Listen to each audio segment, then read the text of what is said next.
एकदम मऊ आणि लुसलुशीत असा बटाट्याचा पराठा तुम्हाला पण खूप जास्त आवडतो का? चला तर मग रेसिपी बघूयात.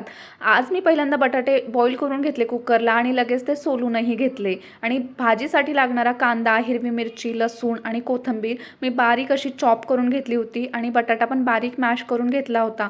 गॅस ऑन केला, लगेच कढई ठेवली. कढईमध्ये तेल गरम झालं की जिरे, मोहरी टाकून घेतले आणि त्यानंतर कांदा, हिरवी मिरची आणि लसूण तो व्यवस्थित लो फ्लेमवरती परतण्यासाठी ठेवून दिला. 1-2 मिनटं तो व्यवस्थित परतून झाला की मग त्यामध्ये मी थोडेसे मसाले ॲड केले होते.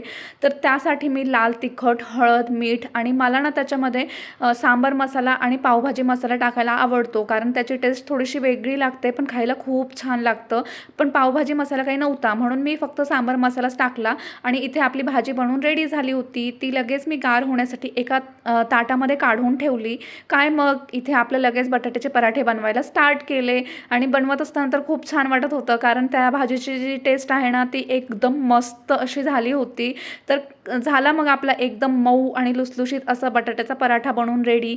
जर तुम्हाला माझा आजचा व्हिडिओ आवडला असेल तर व्हिडिओला खूप जास्त प्रेम द्या. नवीन असाल तर माझ्या चॅनलला सबस्क्राईब करा. चला तर मग खाऊन घेऊयात बटाट्याचा पराठा. बाय.